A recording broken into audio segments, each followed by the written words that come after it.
المرسلين وعلى آله وصحابه الأجمعين أما بعد.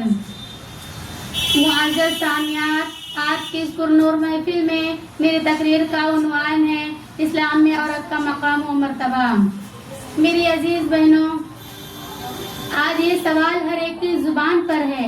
اسلام نے عورت کو کیا دیا؟ اسلام نے عورت کو قید کر دیا. اسلام نے عورت کو آزادی حاصل نہیں، اس کو گھر کا غلام بنا دیا. وہ گھر کی نوکرانی ہے، وہ خادمہ ہے.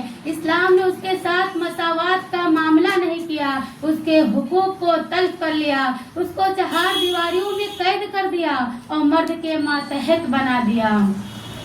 اس کو مرد کے شانہ بشانہ چلنے کا حق نہ دیا اور بہت سی زیادتیاں کی ہیں. میری عزیز بہنوں، لیکن شاید عقل کے اندھوں کو پتہ نہیں، اسلام نے جو عورت کو دیا ہے وہ کسی اور مذہب میں نہیں دیا، بلکہ دوسرے مذہبوں نے اس کو روزے اول ہی سے ظلم و ستم کی چکی میں پیس دیا. کبھی کہا کہ عورت انسان ہی نہیں بلکہ کہا عورت جانور ہے. کبھی کہا کہ وہ مرد کے غلامی کے لیے پیدا ہوئی ہے، وہ شیطان کی ایجنٹ ہے، وہ برائی کا لائق کار ہے، اور نہ جانے اس کو کیا کیا کہا گیا ہے اور اس پر بڑا ظلم کیا گیا ہے.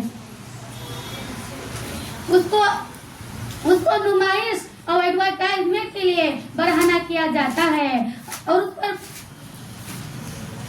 پر بڑا ظلم کیا گیا ہے. آج بھی اس کی عزت کو تار تار کیا جاتا ہے. میری عزیز بہنوں، اسلام نے عورت کو کیا دیا؟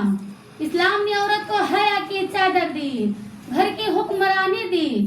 اسلام نے اس کے ساتھ حسن سلوک کا وصیت کیا. شاید کہ آپ کو معلوم نہیں، اسلام میں 3 بڑی دولت ہے. سب سے پہلے عورت کے حصے میں آئی ہے شہادت کا مرتبہ، ایمان کی دولت، مال کا خرچ کرنا، اور تو اور قرآن میں ایک سورہ ہے، سورہ نساء کے نام سے ہے، جو جا بجا اس کے حقوق کو بیان کیا. کبھی کہا کہ اپنے ماں سے اف نہ کرو، کبھی کہا کہ ماں کے قدموں میں جنت ہے، کبھی کہا کہ 2 بیٹیوں کی اچھی پرورش کرنے والا نبی کریم صلی اللہ علیہ وسلم کا پڑوسی ہوگا.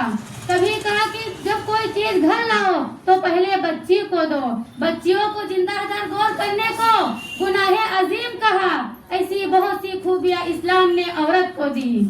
ہمیں اللہ کا شکر ادا کرنا چاہیے کہ اللہ نے ہمیں عورت بنائے. اللہ تعالیٰ کی نیک اور سچی بندی بننا ہے انشاءاللہ. اب میں شعر کے ساتھ اپنی تقریر کو ختم کرتی ہوں. عورت کو حیا کی چادر دی، غیرت کا غازہ بھی بخشا. عورت کو حیا کی چادر دی، غیرت کا غازہ بھی بخشا. شیشوں میں نزاکت پیدا کی، کردار کے جوہر چمکائے.